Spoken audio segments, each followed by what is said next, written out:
The Force is light and full of shadows. Before we dive in, check the link in the description if you want exclusive Timelines members-only videos you won't find on YouTube, all on our Patreon. The reactor shaft descends without a visible bottom. Blue light pulses up from somewhere far below, rhythmic as a heartbeat, casting everything in cold illumination, the gantry, the catwalks, the three men who have been trying to kill each other for the last 4 minutes. Qui-Gon Jinn breathes. That is all he allows himself. 1 breath in, 1 breath out. The Force does not rush. He doesn't either. Across the shaft, separated by a closed ray shield that hums with a frequency he can feel in his back molars, Obi-Wan is still running, still 3 panels behind. The rhythm of the shield cycling open and shut has been the same since the corridor. 4 seconds open, 2 seconds closed, and Qui-Gon has been counting without counting, the way the living Force counts for you when you stop insisting on doing it yourself. Darth Maul waits on the other side of the final shield. He is not breathing hard. That is the thing about Sith. They draw power from their own fury, and it sustains them the way oxygen sustains fire. The red saber staff rotates slowly in his grip, one lazy revolution, an invitation or a threat, or simply the reflex of a creature that has never known stillness. Qui-Gon sinks into the Force. Not outward. There is nothing useful to reach for out there. No friendly presence. No angle of attack he doesn't already know. He reaches down, into the now, into the specific texture of this moment, the gantry's vibration under his boots, the heat of his own saber blade warming the air 6 inches from his face, Maul's weight shifting forward onto his front foot in the subtle tell he's repeated 3 times in the last 60 seconds. He favors his left. The shield cycles open. They come at each other like 2 points on a collision course that only one of them will survive, and for 17 terrible seconds, that calculus seems to favor the Sith. Maul is faster than anything Qui-Gon has faced in 20 years of service. Not faster in body, but faster in intention, striking before the decision to strike has fully formed. Acting from pure dark side instinct that bypasses the lag between thought and motion. The saber staff becomes 2 threats simultaneously. Qui-Gon gives ground. Gives more. His ribs scream from a graze that nearly became something permanent. He parries low, then high, then catches a blow on the flat of his blade that travels up his arms and into his shoulders like a hammer strike. The final shield cycles shut. Obi-Wan is still 1 panel back. Maul rotates the saber staff again. Smiles, not with his mouth, with something behind his eyes. Qui-Gon does not give him the satisfaction of a response. He breathes. He waits. He counts. The shield opens. What happens next is not clean. It will never be retold cleanly. Because the people who were there don't think of it as a sequence of events, so much as a single fractured instant with too many pieces inside it. Later, in the debriefs, in the Jedi Temple records, it will be listed as Padawan Kenobi's timely intervention. The words do no justice to what it actually looked like. Obi-Wan hits the final gantry, at a dead run. Boots skidding on the reactor-adjacent plating, the friction not quite enough. He slides 2 feet past his intended stop, arms wheeling, and in that half-second of recovered balance, Maul's attention snaps to him. The saber staff reverses grip. The blow meant for Qui-Gon's spine redirects. Obi-Wan gets his blade up, not cleanly. The impact drives him sideways, 1 knee dropping to the gantry, and he takes the glancing edge of the saber staff across the left vambrace. The leather sears through, the skin beneath splits, but the blow that would have ended Qui-Gon Jinn's life buries itself instead, in the generator housing 3 feet to his right, spraying sparks in a curtain of orange light. It is enough. Qui-Gon does not wait for Maul to recover. He reaches out with the Force and takes, not aggressively, not in the grasping way of the dark side, but with the same decisive certainty with which you catch a falling child. He seizes Maul's front foot against the gantry for 1/4 of a second. That is all. That is enough. In that 1/4 second, Maul cannot pivot. He cannot redirect.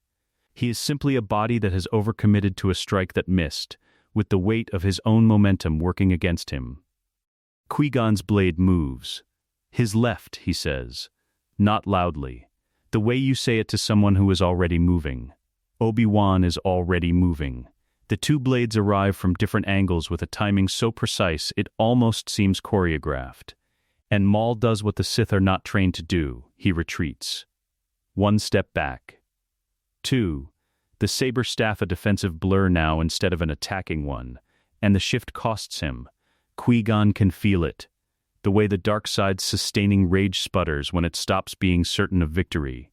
It is ugly from there. That is the honest truth of it. This is not the duel from the holodramas, two warriors of equal grandeur trading blows for an audience. Qui-Gon's ribs are compromised, and every rotation of his upper body costs him. Obi-Wan is bleeding down his left forearm, and his grip on the right side is weakened for it. Maul is still faster than both of them and still more powerful in the Force than any being Obi-Wan has ever shared a room with. But there are two of them. And Qui-Gon has been reading that left side tell for 4 minutes. It ends at the edge of the reactor shaft. Maul's final gambit, a force push aimed at Qui-Gon's compromised ribs, intended to send him over the edge, misses its intended target when Obi-Wan intercepts the shockwave with a counter-push of his own, not neutralizing it but redirecting it sideways, into the housing struts. The structural compromise beneath Maul's feet is sudden. His balance breaks. Qui-Gon does what needs doing. He doesn't watch the red blade descend into the dark. He is already down on one knee, because his legs have decided, somewhat without his permission, that they have contributed what they were able to contribute today. Obi-Wan is at his side in 3 seconds. Master. A hand on his shoulder. Tight. I'm here, Qui-Gon says. Ribs. I think something's cracked. More than cracked, Obi-Wan says. And his voice is the careful voice of someone who is deciding how frightened to let himself sound. Can you walk? He can walk. It is not the walking he is proud of, but it gets him to the corridor. Naboo Royal Medical Center. 6 hours later. The ceiling is white. Qui-Gon has been studying it for approximately 40 minutes, which is how long it has taken him to accept that lying still is what is currently required of him. Deep tissue damage along the left rib cage. One collapsed lung, partially reinflated now, a Bacta drip doing the rest. He will be 4 to 6 weeks in recovery, the healers said, with the particular certainty of people who expect Jedi not to listen to them. He had nodded, which he recognized was not the same as agreeing. The boy is asleep in the chair by the window. Anakin Skywalker is 9 years old, and he has not let go of the edge of the cot since they brought Qui-Gon in. At some point in the last hour, exhaustion won, and now he is curled sideways in the hospital chair, with his cheek against his own shoulder. His face gone soft in the way that children's faces go soft when they sleep, all the vigilance smoothed out of it, the fear he's been carrying like a piece of luggage finally set down somewhere for the night. Qui-Gon looks at him for a long time. He thinks about what it costs a child to watch the first person who chose him come off a battlefield on a stretcher. He thinks about what Anakin's face had looked like when they brought the cot through the corridor, how completely still the boy had gone, the way prey animals go still, before he had shoved through the medical staff without apology and grabbed Qui-Gon's hand in both of his, and simply held on. He had not said anything. Neither had Qui-Gon. Some things don't need saying. The Jedi Temple, Coruscant, 2 weeks later. The council chamber sits at the peak of the temple's tallest spire, 12 seats in a circle. Morning light falls through the high windows in long columns, and it catches the dust in the air and makes the room look, briefly, like something from an older century. Qui-Gon stands in the center of it, still bandaged beneath his robes. Still walking like a man who knows a wrong pivot will remind him of what he's ignoring. He doesn't sit when they offer him a chair. Yoda's ears lower slightly, not alarm, just attention. Mace Windu's eyes have not moved from Qui-Gon's face since he walked in. The other masters fill their seats with the particular silence of people who have already discussed this among themselves and are now waiting to see how the conversation presents itself. You defeated a Sith Lord, Windu says. You and Obi-Wan together. The Council acknowledges what that cost. The Council can acknowledge it later, Qui-Gon says pleasantly. I've come about the boy. The boy's future, Yoda tells him, is clouded. Dangerous. The fear in him is not small, and fear in a child with that much force sensitivity is a weapon pointed in every direction at once. The Jedi Code exists for reasons beyond doctrine. It exists because they have seen, across 1,000 years, What happens when power grows faster than wisdom? Qui-Gon listens to all of it. He does not interrupt. When Yoda finishes, the chamber holds its silence. I understand the Council's concern, Qui-Gon says. I do not share it. But I understand it. He looks, briefly, at each of them. I will train him. Windu's jaw tightens. The Council has not sanctioned, with or without the approval of this Council. The silence afterward is its own kind of event. He watches Windu look at Yoda. He watches Yoda look back. He knows what the calculus is. He has just defeated a Sith Lord, first confirmed contact in 1,000 years, and his standing with the Senate and with Naboo's new government is at a height the Order cannot easily afford to antagonize. They need him, and he knows they know that he knows, and none of them are going to say any of this aloud, because they are all too well trained for that. Reluctant permission is still permission. He finds Anakin in the corridor outside. The boy is sitting on the floor with his back against the wall, knees pulled up, watching the door with the focus of someone who has been listening hard for a very long time. He scrambles to his feet when Qui-Gon appears. Well? Anakin asks. Qui-Gon goes down to one knee. Slowly, because his ribs have opinions about this, until he is level with the boy's eyes.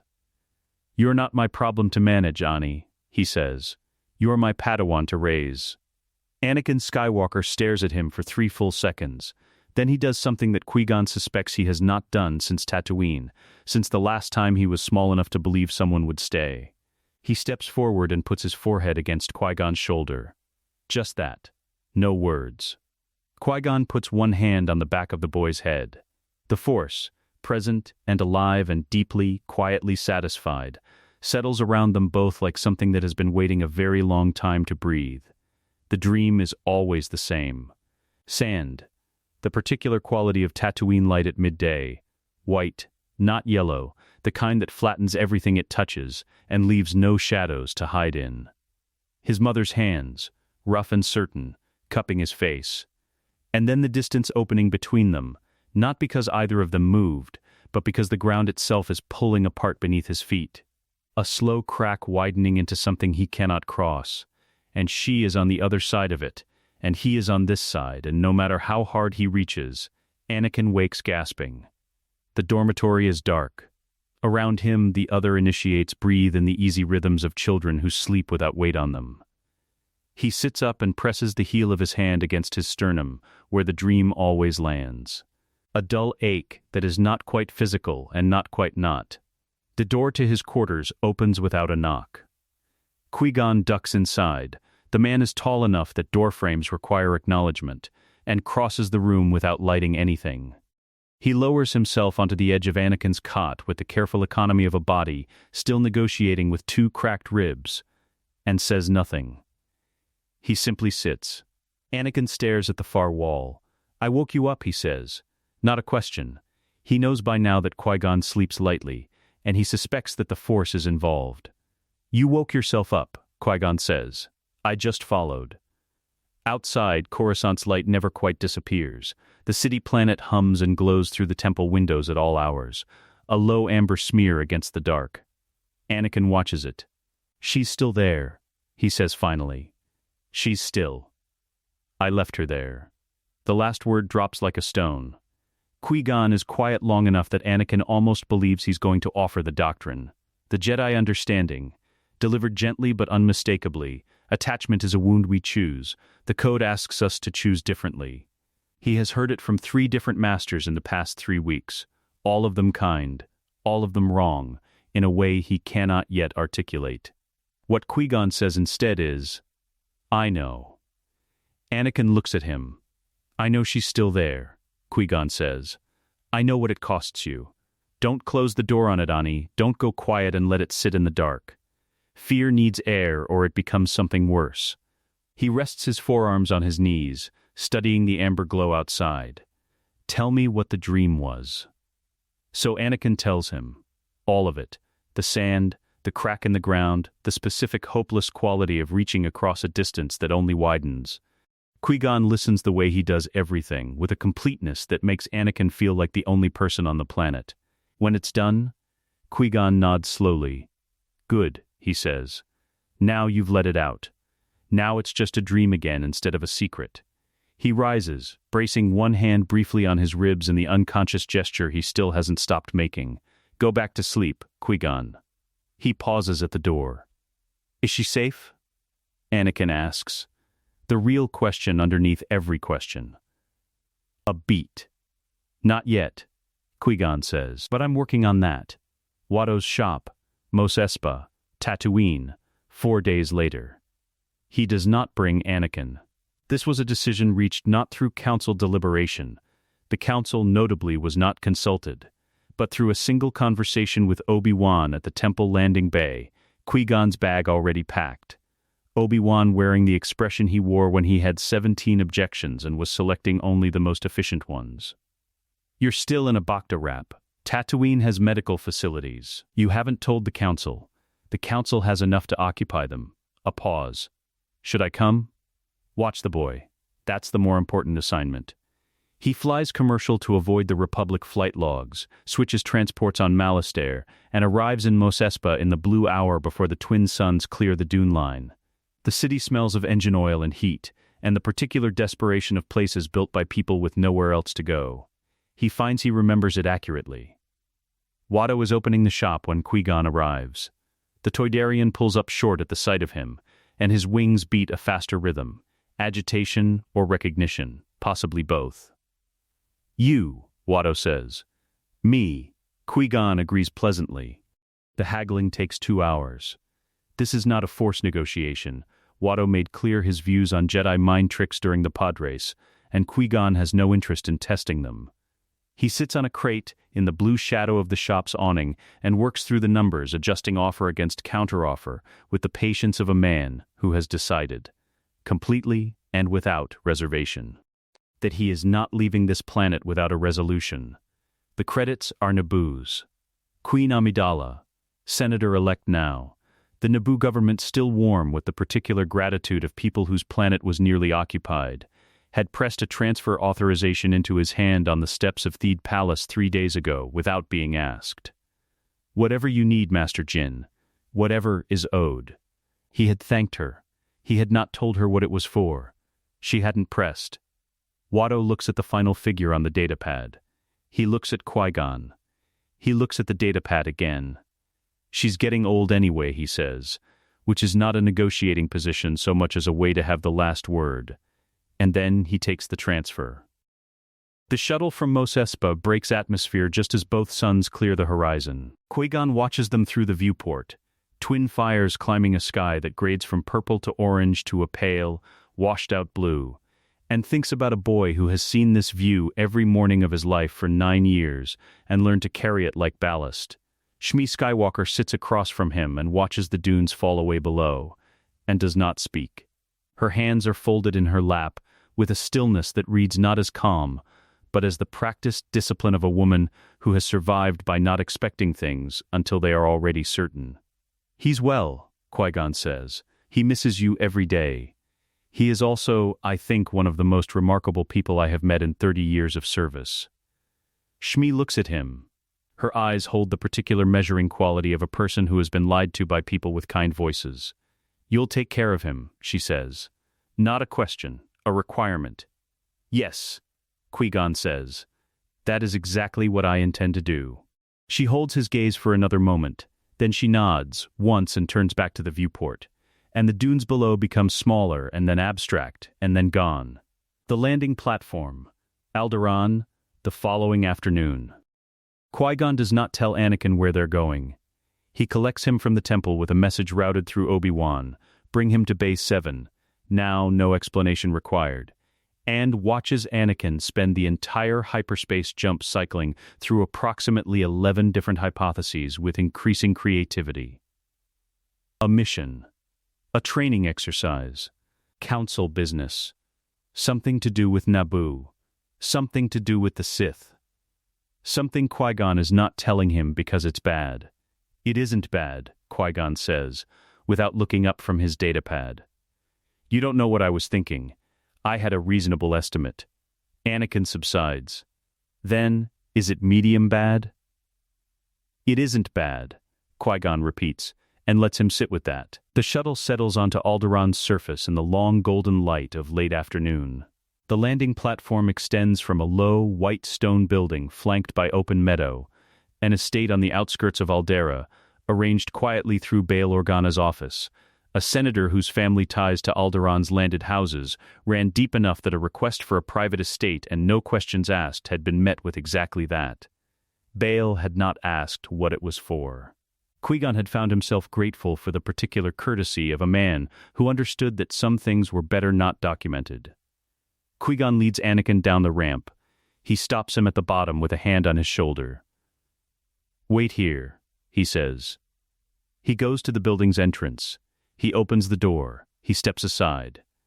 Shmi Skywalker walks out into the Alderaan light. Anakin makes a sound that is not a word. It is not several words.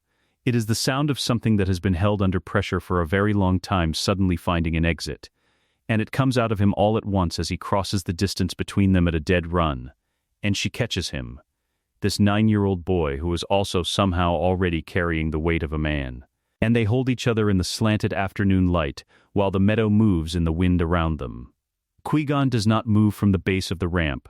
He is not watching them, exactly. He is simply present, in the way the living force asks you to be present, not directing, not interpreting, just letting the moment be what it is, fully, without trying to manage it.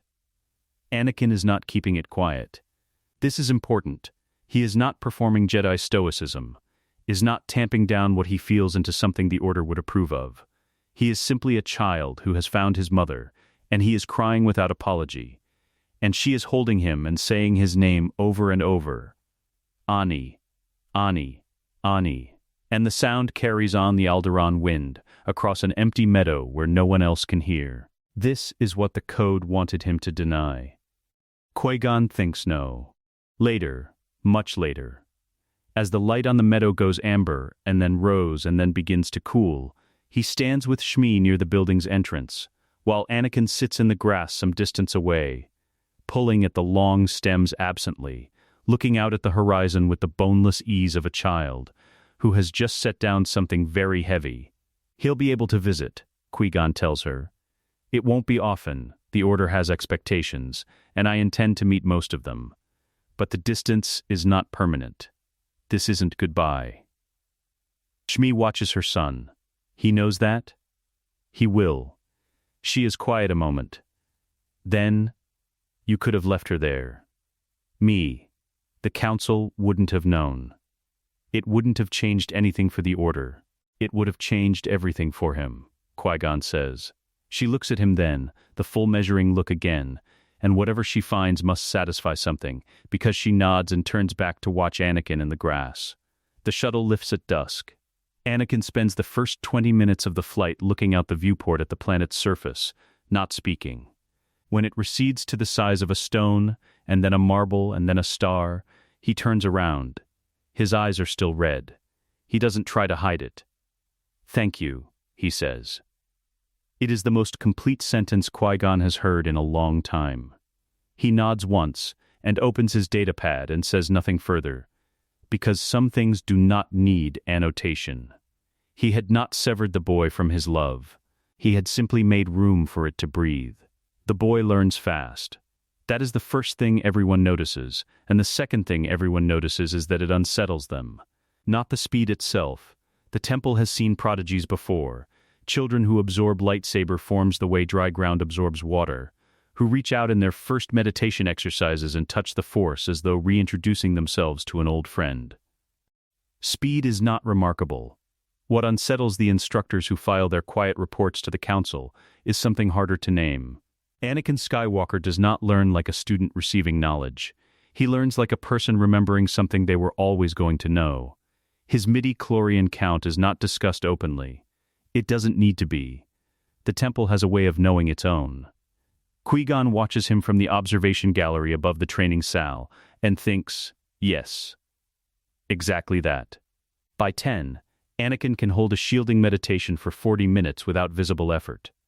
By 11, he has begun disassembling and rebuilding his training saber in the dark, by feel, faster than most Padawans manage with their eyes open. By 12, Obi-Wan, knighted in the year following Naboo, the Council having already cleared him for his trials before the mission and wasting little time formalizing it once they returned, still finding excuses to spend his afternoons in the training rooms regardless, starts bringing more complex problems to their sparring sessions. No longer because Anakin needs the challenge, but because Obi-Wan does. "He pulled the blade out of my hand," Obi-Wan reports one evening, not quite believing his own sentence. Telekinetically mid-form, without breaking cadence. "What did you do?" Qui-Gon asks. "I dropped the other one before he could." Qui-Gon considers this. Good instinct. He's 12. Master? Yes. A pause. Don't let him know you're impressed. He's already difficult enough to fit through standard doorways. Chancellor's Suite, Republic Executive Building, Coruscant, 30 BB. Sheev Palpatine has a voice that belongs to a different century. It is warm in the way that certain old wood is warm, rich, unhurried, expensive. He speaks to Anakin in the receiving room of his suite with the specific attention of a man who has no other appointments, no other concerns, no other interest in the galaxy at this precise moment than the boy standing in front of him. The effect, Anakin will think later, is like standing in a patch of sunlight. Pleasant, instinctive, the urge to step fully into it almost automatic. The Chancellor is explaining that he followed the pod race on Tatooine years ago. Word travels, even to Coruscant, and that what Anakin accomplished that day was not merely extraordinary but historic, and that the Republic owes him a debt, and that the Republic does not forget its debts. Anakin listens. He is polite. He has been trained to be polite, and beyond the training, his instincts have always run toward directness, which in formal settings tends to present as attentiveness. But underneath the listening, something sits quietly in his chest. He has felt this specific sensation once before, on Tatooine, years ago, when a particular trader in the market used to approach the slave quarters at odd hours with smiles too wide for the hour, gifts too generous for a vendor with no stake in the outcome. His mother had steered him away from that man without ever explaining why, and he had understood without explanation. The kindness that costs the giver nothing is one kind of kindness. This is a different kind. He files it. He does not show it. "Anakin would be honored, Chancellor," Qui-Gon says from behind him, "and I'll be honored to accompany him." Palpatine's eyes move to Qui-Gon. The warmth does not leave them, exactly. It simply redistributes slightly, becoming something more careful. "Master Jinn," he says. "Of course. The hero of Naboo. I believe we owe you more than one debt." The Order asks for nothing beyond the Republic's stability, Qui-Gon says pleasantly. As always. The visit concludes in 12 more minutes of graceful, effortless conversation, the Chancellor's attention shifting smoothly between them, never resting too long on either, the whole encounter leaving Anakin with the mild, disorienting sensation of having stood near something large that moved very quietly. On the walkway outside, 3 levels above Coruscant's traffic lanes, Qui-Gon is silent for long enough that Anakin has time to wonder if he's being given space to arrive somewhere on his own. He is. He was performing, Anakin says. Qui-Gon nods. The whole thing. The Padre story, the Republic owes you, all of it. He turns it over in his head. He wants something. "Yes," Qui-Gon says. "What do you think it is?" Anakin considers. Coruscant's wind moves through the walkway at altitude, carrying the ambient noise of 10 trillion lives below. "He wants me to feel chosen," he says slowly. "Specifically by him, not by the Order." He pauses. That is exactly right," Qui-Gon says. Every kind word was a coin he expects returned with interest. He glances sidelong at Anakin. "That doesn't mean kindness is always a transaction. But you must learn to tell the difference, and right now, with him, it is." Anakin walks another few paces. He won't stop. "No," Qui-Gon agrees. "He won't." "So what do we do?" Qui-Gon's answer is simple enough that it takes Anakin a moment to understand it isn't a deflection. "We go to every meeting he requests," Qui-Gon says. "We are unfailingly courteous. We give him nothing to complain about to the Council. And I will always be there. Always there." He says it as a fact, the way he says most things, without ornament. Without the particular heaviness that other adults put on promises to make them feel significant. Qui-Gon's promises are quiet, because he has never had occasion to doubt that he intends to keep them. Chancellor's Suite. 29 BB. 1 year later. The second meeting is a dinner. The third is a tour of the Senate observation galleries. The fourth is a private demonstration of Anakin's piloting capabilities that Palpatine arranged through back channels and presented as a Republic honor. Each time, Qui-Gon is present. Each time, Palpatine's warmth stretches to accommodate him with the elastic grace of someone who has been improvising around inconveniences for decades. Each time, in the speeder on the way back, Anakin names one thing he noticed. Qui-Gon listens, asks one clarifying question, and adds one thing Anakin missed. It becomes, without either of them formally deciding this, a lesson. Not in suspicion, Qui-Gon is careful about that distinction, because the point is not to grow a mind that sees threat in every generous gesture. The point is calibration. The living force doesn't thrive in paranoia any more than it thrives in naivety. The point is to see clearly. By the fourth meeting, Anakin has started to notice the pattern of what Palpatine asks about. Not the Order's operations. Too obvious, too visible. He asks about the other initiates, about Anakin's friendships, about whether the training is isolating, whether the other Padawans understand what it is to be Anakin Skywalker specifically. He asks, gently and repeatedly, and from several different angles, whether Anakin ever feels alone. Anakin begins to understand what's being built. The Chancellor's private study, 28 BB, the fourth year. Palpatine is different in this room. The receiving suite is public architecture, high ceilings, expansive windows, a space designed to make visitors feel received. The study is smaller, closer, deliberately intimate. Anakin has been brought here 3 times now, always toward the end of a visit, always with some small reason that required a quieter space. Qui-Gon is in the outer hall. He cannot hear what's being said. He will ask. Afterward, Palpatine pours tea and asks Anakin about his mother. Not aggressively. With the gentle care of a man who has been paying attention, who remembers what you said 6 months ago and returns to it as evidence of genuine interest. I heard she was resettled on Alderaan. That must have brought you some relief. Though I can't imagine the distance is easy. A pause, the specific beat of someone about to offer something before he's asked. If there's ever anything you need, Anakin, anything the Order can't or won't provide, you should know that my door is always open. Not as Chancellor to Padawan. As a friend. Anakin wraps both hands around the tea glass and looks at the Chancellor for a moment. Thank you, sir, he says. That means a great deal. He does not say anything else. On the walkway outside, when they are far enough from the building's entrance, Qui-Gon raises an eyebrow. He offered to be my friend, Anakin says, outside the Order. Like an alternative. Qui-Gon absorbs this. And? Anakin shrugs, with the particular teenager compression that packs a complex internal state into a single shoulder movement. He's going to keep offering. Yes, Qui-Gon says. He'll offer more, eventually something specific. He has been thinking about this for several months, turning it over the way he turns over engineering problems, not anxiously but with the patience of someone who knows the answer is in there somewhere. He's been building towards something. I just don't know what yet. Qui-Gon studies him, this boy who is now 13 years old, and speaking about one of the most powerful men in the Republic, with the clear-eyed accuracy of someone who has had very good instruction, and also, underneath the instruction, a quality that cannot be taught. What will you do when he makes the specific offer? Anakin considers for exactly 1 second. Tell you, he says. The answer is so straightforward that it stops Qui-Gon for a moment, the way simple true things sometimes stop you. The Temple Training Sal. Later that week. Obi-Wan is losing again.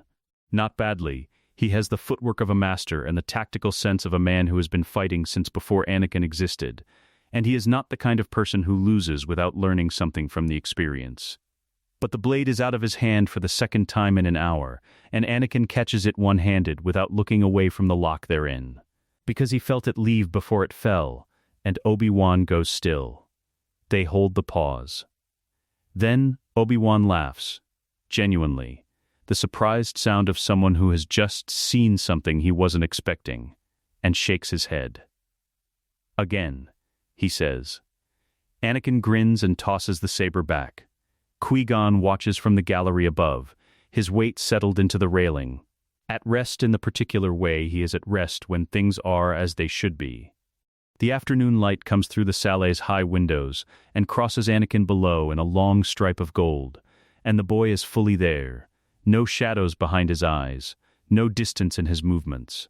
Whatever Palpatine is building, Qui-Gon thinks, he is building it against a foundation that has already set. He remains at the railing until the light shifts. The planet announces itself before it resolves on the viewport. Sereno does not look like a world that produces idealists.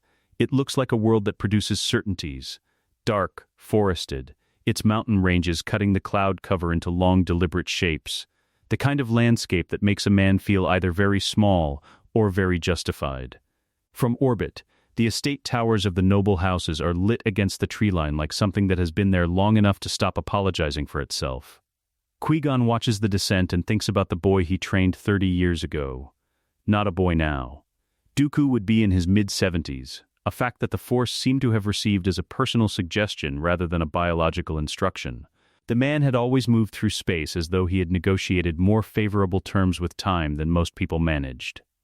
The last time Qui-Gon saw him had been 12 years ago, a brief and formal encounter at a temple conclave, the kind where old connections are acknowledged across rooms and neither party finds the right moment to cross them.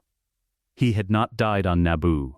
Dooku had received word of this eventually, through the channels that Jedi news traveled, slowly, imprecisely, filtered through the temple's institutional reluctance to announce that one of its masters had nearly died and didn't. Qui-Gon had not sent a personal message. He had thought about it many times in the years since. He had not done it. He does not examine this too closely. He is here now. The shuttle settles into the estate's lower landing bay, and no one comes to meet him, which means either he is not expected, or he is expected, and the intention is to make him feel the weight of the threshold he's crossing. He collects his travel satchel and walks up to the estate's main entrance and waits. The door opens on the 3rd minute. The Count's estate, Sereno, continuous. Dooku is standing at the far end of a long room lined with books. Real books, not datapads, not holophiles, but physical volumes, with spines and binding. The kind that accumulate in the libraries of men who believe that ideas deserve to occupy physical space. The room smells of old paper and something resinous burning low in a grate at the far wall. And the light from the grate is the only light, which means Dooku has been sitting alone in the dark with his books and his fire for long enough that he didn't bother with the overheads when he heard the door. He does not turn around immediately. Qui-Gon sets his satchel down. "You look well," Dooku says, to the bookshelf. Considering, I should be dead," Qui-Gon says. "Yes." A pause, considering that. He turns around then. Qui-Gon had prepared himself for this moment, had thought, on the descent, about what it would be to see his old master's face after everything, and finds that no preparation was adequate, because what crosses Dooku's face in the first second is not the cold, composed grief of a man who has had years to process something. It is the raw, involuntary expression of a person encountering a fact their body doesn't quite believe yet. He recovers it almost instantly. But Qui-Gon saw. "Sit down," Dooku says, and moves to the chairs by the grate. They sit. Someone has prepared tea at some point and left it on the low table. It is still warm, which suggests the timing of Qui-Gon's arrival was more expected than the empty landing bay implied. "The Separatist Coalition wants an answer," Dooku says. No preamble. No small talk. He has always operated this way. The conversational equivalent of a direct blade line. No feints. "I know," Qui-Gon says. 47 systems. The Senate's trade legislation has strangled their export economies for 6 years.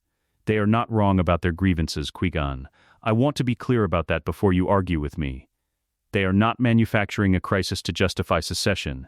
They have a real crisis that the Senate manufactured for them through incompetence and corruption. "I know that too," Qui-Gon says. This stops Dooku for a moment.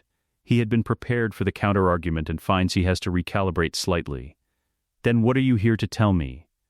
I'm not here to tell you anything. Qui-Gon wraps both hands around the tea and looks at the fire. I'm here because I heard what you've been considering, and I wanted to sit in the same room with you first. Dooku looks at him with the expression he reserves for things that refuse to behave as expected. That's not a strategy, Qui-Gon. No, Qui-Gon agrees. It isn't. The fire works at the grate.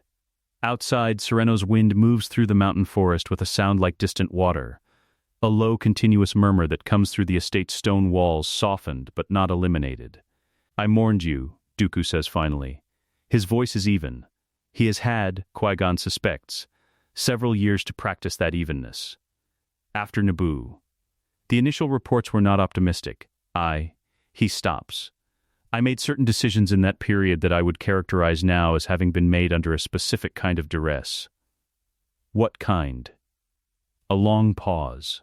Grief is not a state I have much practice managing, Dooku says, with the particular difficulty of a man who finds imprecision in self, description physically uncomfortable.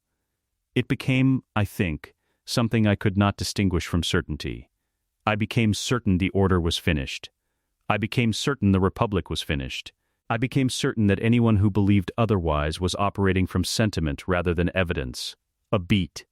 It is possible those conclusions were, accelerated, by the emotional conditions in which I reached them. Qui-Gon says nothing. He has learned over 40 years of practice that some moments require the willingness to hold space without filling it. Dooku's eyes moved to the fire. And then I learned you were alive, and I found I could not be certain of anything for about a week. Good, Qui-Gon says. Dooku looks at him sharply. Uncertainty is the beginning of thinking, Qui-Gon says. Certainty is where thinking stops. He sets down the tea. You're not wrong about the Senate. You're not wrong about the corruption, or the trade legislation, or the 47 systems and their legitimate grievances. The diagnosis is accurate. I've believed that for 20 years. Then, the cure is wrong. Dooku's jaw sets. The Republic cannot be reformed from within. I have watched it for 30 years. The rot goes too deep. You want to burn down a rotting house with everyone still inside it. Qui-Gon says, I want to open the windows. The silence after this is a different quality than the silences before. Dooku is not composing a counter-argument. He is looking at Qui-Gon with an expression that is almost, not quite, tired, and if the windows aren't enough, then we open more windows. Qui-Gon leans forward. You built your conviction on a foundation of despair, and you built the despair on grief, and the grief was for me, and I am sitting 3 feet away from you, drinking your tea. A pause. The foundation is wrong, Dooku, not the grievances. The foundation under the conclusion. You wanted to prove that what you believed about the Order, about the Republic, about the possibility of something better, was worth believing. I am proof you already had. Something moves through Dooku's face. It is not agreement. It is something earlier than agreement. Something that happens before a man agrees. In the moment when an argument touches something true, and the whole defensive architecture shifts slightly. He does not speak for a long time. I told them I would have an answer by month's end, he says finally. Tell them you need another month. And then? And then I'll still be here, Qui-Gon says. Which is the point I've been making. Dooku looks at him, this man who trained him, who taught him that the Force lived in present moments rather than grand abstractions, who died on Naboo and then had the fundamental discourtesy to not stay dead. The firelight moves across his face, and for a moment, through the age and the careful composure and the years of decisions made in the wrong emotional conditions, Qui-Gon can see the man he was when they were both younger. Not a different man, the same man with the same grievances, and the same intelligence, and the same capacity for either outcome. You're insufferable, Dooku says. You've mentioned that, Qui-Gon says, in approximately those terms. Several times over several decades. Dooku reaches forward and refills both cups. It is not agreement. It is not redemption. It is a man choosing to remain in a conversation that is costing him something, which is sometimes all you can ask for, and sometimes it is enough. Coruscant. The same night. In his office at the apex of the Republic Executive Building, Sheev Palpatine sits very still. He is not in the posture his visitors see, the warm lean forward, the open hands, the architecture of approachable power. He sits straight, in the dark, with the particular stillness of a man whose mind is moving very fast through very precise calculations. Through the Force, across the considerable distance to Sereno, he can feel something in the thread of connection he has maintained with Dooku for years, a vibration that should not be there, a hesitation that was not present this morning. He turns it over. He examines it. He identifies what it is. He does not let anything show on his face. There is no one to show it to. He makes a note. He begins adjusting timelines. A man who was supposed to be dead has become for the second time in 4 years an inconvenience. This will require attention. The attack comes at the wrong hour for an accident and the right hour for a message. 2 a.m, Sereno time, when the mountain fog has come down off the tree line and settled into the estate grounds in dense white layers that reduce visibility to 30 meters and muffle sound into something soft and directionless. Professional timing. Someone studied the terrain. Anakin feels them before he hears them.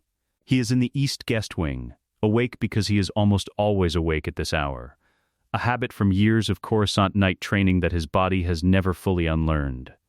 He is cross-legged on the bed with a half-disassembled power coupling from one of the estate's maintenance drones in his lap.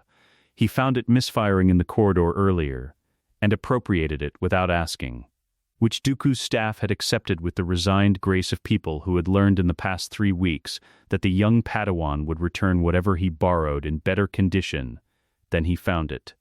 The Force shifts. Not loudly. Not with the dramatic sudden wrongness of an ambush that announces itself.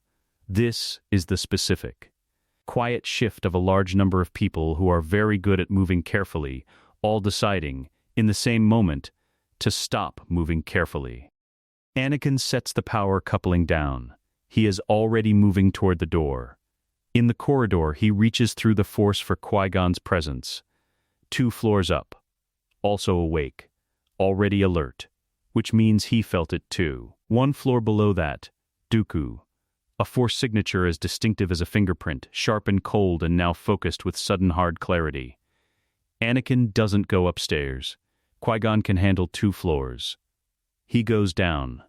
The first wave hits the south entrance, 12 figures in the fog, moving fast, equipped well, not battle droids, which is the first thing Anakin registers. Because battle droids are loud and obvious, and these are neither. Mercenaries.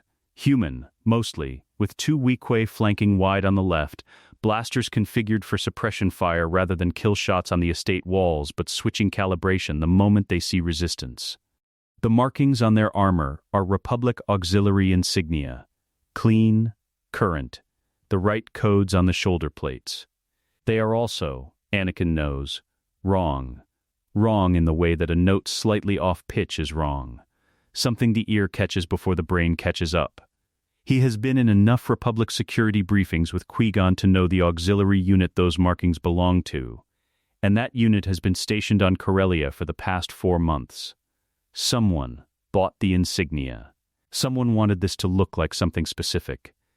He ignites his blade in the doorway. The fight is not elegant. Anakin has no interest in elegant.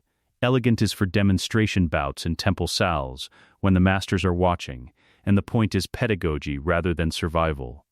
This is a dark courtyard full of fog and blaster fire and men who came to this estate to ensure that nobody left it.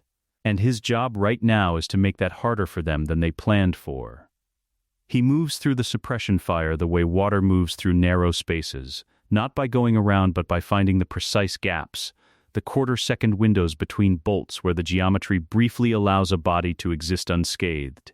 He deflects what he can't dodge, redirects 2 shots into a generator housing that plunges the south courtyard into darkness, and takes the near flank in a single continuous line of motion that ends with 3 men on the ground and the Weequay on the left making a rapid tactical recalculation.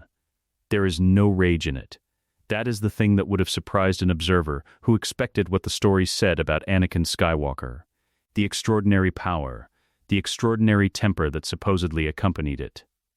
What is actually present is something closer to clarity. He is not angry. He is very awake, very precise, and entirely focused on the problem in front of him, the way he is focused on a complicated engine when the diagnosis finally clicks into place. He pulls a blaster from a holster with the force before the man holding it finishes raising it, catches it, and throws it sideways into the second man's knees. He doesn't use it as a weapon. He uses it as a distraction, which is more useful.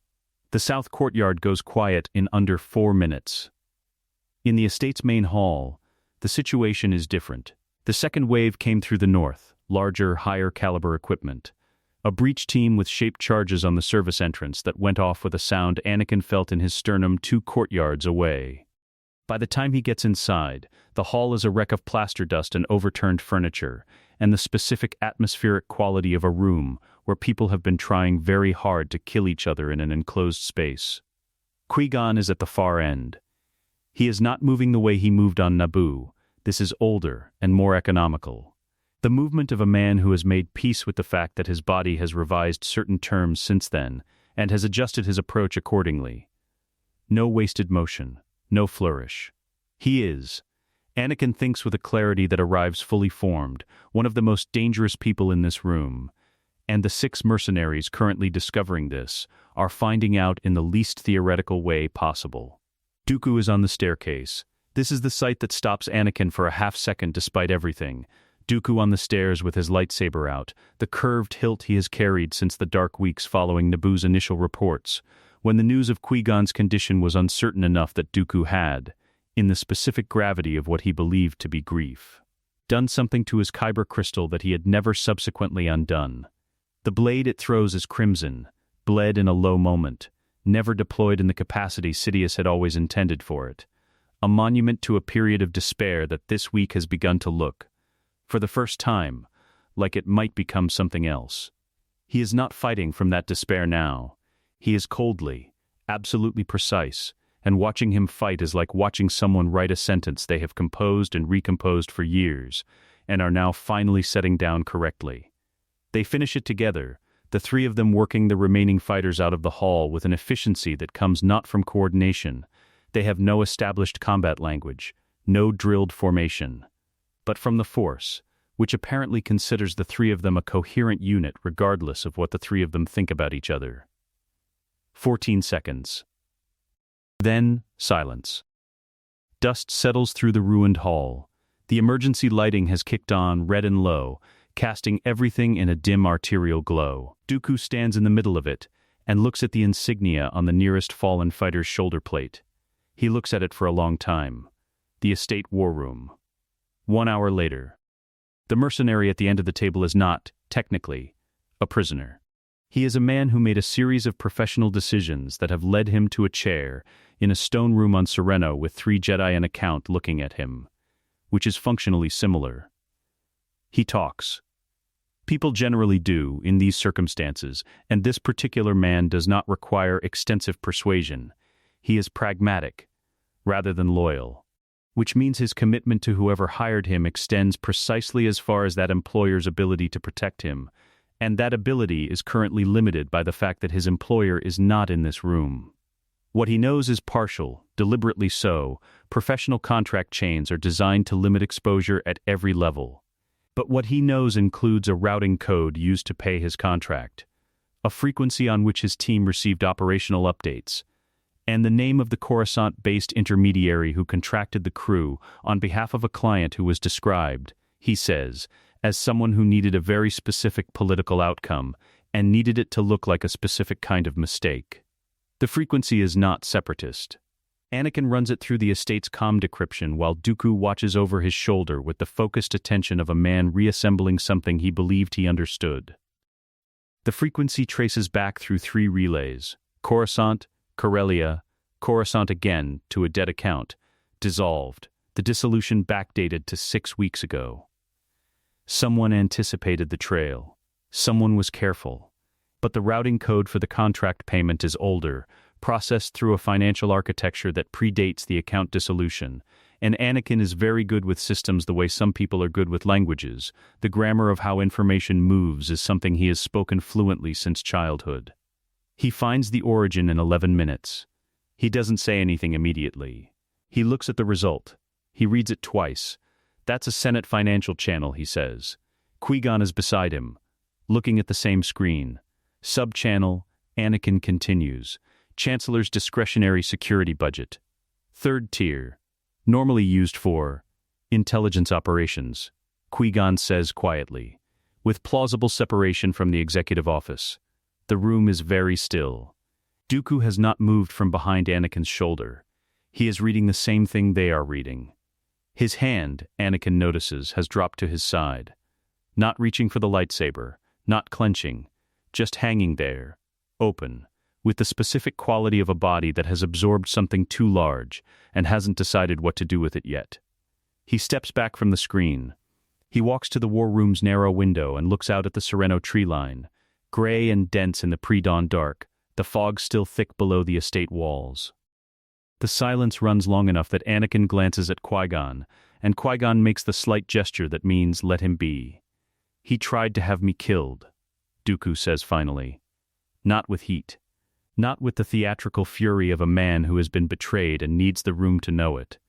He says it the way you say something when you are revising a very large document and have found the error that explains everything else that didn't add up.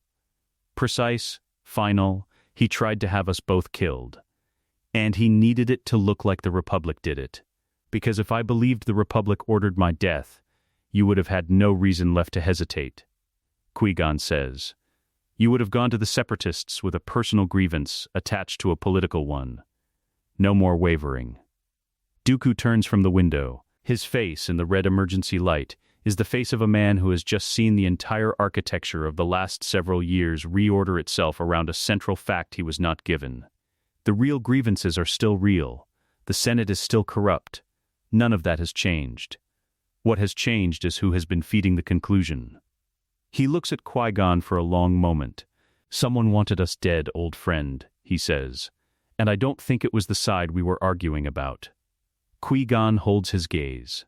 Outside, the first light of Sereno's dawn touches the tree line.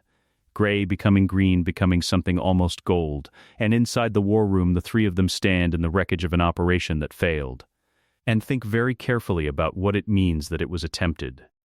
Obi-Wan arrives at midday. He comes alone, which means Qui-Gon's message reached him before it reached the Council, which means Qui-Gon sent it to him first, a sequencing that Obi-Wan registers without comment, because after 15 years of knowing this man, he has learned to take the implications as given. He walks into the war room and takes in the blast damage to the outer walls, the scorched stone of the courtyard visible through the window, the three figures seated around a table covered in data pads and comm transcripts, and a power coupling that someone appears to have repaired and left in the corner. He looks at Anakin, who looks back with the steady expression of someone who has been awake for 30 hours and has, in that time, processed enough to be past the shock of it. How bad? Obi-Wan asks. We're alive, Anakin says. The estate is mostly standing. And the other side? Less alive, Anakin says. The estate is less mostly standing than it was. Obi-Wan pulls up a chair. He looks at Dooku, his first time in a room with the man, and he conducts himself with the impeccable courtesy of someone who has privately filed several hundred concerns and decided this is not the moment for any of them. Count, Knight Kenobi, Dooku says. I've heard a great deal about you. Likewise, Obi-Wan says, which is entirely true and entirely non-specific. Qui-Gon lets them have 2 more seconds of this before he moves to the head of the table. There's something you need to hear, he says to Obi-Wan. All of it. From the beginning. Dooku speaks for 40 minutes. He does not perform it. There is no dramatic architecture to the delivery, no pauses for effect, no voice dropped at the significant moments to signal significance. He presents it the way an analyst presents an intelligence summary, sequentially, with sourced evidence attached to each claim, and the gaps in his own knowledge clearly flagged as gaps. Qui-Gon suspects he has been composing this version in his head since the pre-dawn hours, and that the composure it requires has cost something he will account for privately later. He begins with Sidious. The initial contact, years ago, was oblique, a philosophy of reform, a shared critique of Republic corruption, the particular appeal of a mind that seemed to understand exactly what Dooku understood about the Senate's rot, and had thought further ahead about what to do with that understanding. He did not know the name Darth Sidious then. He knew a voice, a set of ideas, a correspondent who communicated through channels he now understands were designed to be untraceable. He became traceable backward. Dooku is meticulous. He lays out the correspondence, the pattern of contact, always during periods of Jedi setback, always immediately following Senate decisions that confirmed the corruption narrative, always arriving with new information that made the Republic look worse and the alternative more justified. He shows them how the narrative was constructed, maintained, refined across years, each conversation placing one more stone in an edifice that was always designed to end in the same place. Dooku standing in front of 47 systems as their figurehead, a public face for a separatist war that someone else engineered. He shows them the identity. He does not say it dramatically. He says it the way you say something true, when truth is the only thing left. Your Chancellor, your beloved Supreme Chancellor Palpatine. He is the Sith Lord who has been orchestrating this entire war before it even began. The room is quiet. Obi-Wan has gone very still in the specific way he goes still when he is taking something large and complex and holding it without reacting, because reaction will wait and understanding cannot. Qui-Gon is watching the table. Anakin is looking at the middle distance with an expression Qui-Gon cannot immediately read. Anakin, he says. The focus returns. Anakin looks at him. Say what you're thinking. A pause. Not long, not the pause of someone searching for words, but the pause of someone deciding which of several available true things to say first. He tried to be my friend once. Anakin says. His voice is even. Clear, he was very good at it. Every meeting, the specific attention, the specific questions, always circling back to whether I felt alone, whether I felt the Order fully understood what I was. He pauses again. I never let him close. I think some part of me always knew.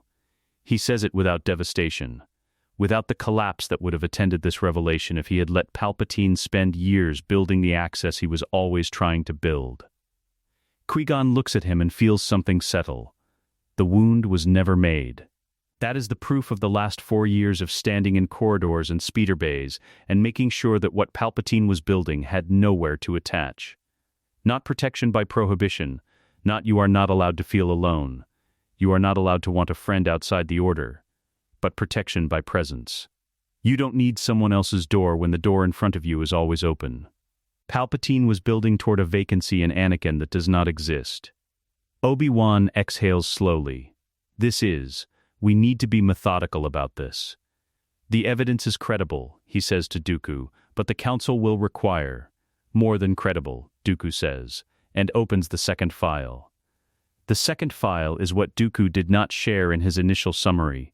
It is a Sith holocron, dark and deliberately small, not a library device but a communication archive, storing a sequential record of every conversation Sidious had with Dooku across 11 years, preserved because Dooku is meticulous, and because, on some level that he does not fully articulate even now, he was never entirely certain he trusted the architect of his own certainties. He recorded everything. Obi-Wan listens to 4 minutes of it. He does not need to hear more. Windu, he says. Yes, Qui-Gon says. We loop in Windu and a core of the Council, not the full chamber, not yet. The security exposure is already managed, Dooku says. I have 3 other documentation sources I haven't presented. 2 of them name Senate co-conspirators. You will want to sequence the exposure carefully, or Sidious's allies in the upper Senate will warn him before the Council can move. Obi-Wan looks at Dooku for a moment with the expression of a man recalibrating his operational assumptions. You've been preparing for this conversation for some time. I've been preparing for this conversation, Dooku says. Since 3 hours after I saw the financial routing on that screen. I work quickly when the variables clarify. Mace will need the holocron, Anakin says. He has pulled one of the datapads to him and is working through something, his fingers moving with the efficient economy of a person who thinks better when his hands are occupied. And the routing documentation, and at minimum 2 of the secondary sources, because Windu is not going to move on this without a level of corroboration that makes inaction more dangerous than action. He looks up. He's going to move, though, once he has the evidence. You know him well, Obi-Wan says. I know what he sounds like when he's certain, Anakin says. He sounds like someone who is already moving toward a conclusion and the evidence just removed the last obstacle. A beat. We want him to sound exactly like that. Later, the estate's lower hall. Evening light through stone-slit windows. Qui-Gon finds Dooku on the lower level, standing at a window that looks out over the estate grounds. The damage to the south wall is visible from here, a raw gap where the shaped charge took the service entrance, already being assessed by estate staff who work around Dooku with the practiced efficiency of people who have maintained this building through previous crises and expect future ones. Dooku is holding the curved hilt of his lightsaber. Not ignited. Just held, the way you hold something you are deciding what to do with. Qui-Gon stands beside him. It wasn't the separatists who approached me first, Dooku says. He did. Through Sidious. The entire coalition, the framing of it, the specific 47 systems, the timetable, all designed and seeded. I thought I was making a choice. I was being aimed. You also made the recordings, Qui-Gon says, not out of nobility. Dooku's voice is precise. Self-assessment without self-forgiveness. Out of suspicion. I am constitutionally unable to fully trust anything I did not independently verify. That suspicious constitution, Qui-Gon says, is why we have the evidence that ends this. Dooku looks at the lightsaber in his hand. He clips it back to his belt without comment. Outside the window, 5 figures are assembled in the lower hall's adjacent room. Anakin can be heard through the stone wall, explaining something with the particular audio signature of someone who has an engineering problem in front of him and is delighted about it. Obi-Wan's quieter voice follows. Someone laughs. Not Obi-Wan. Not Dooku.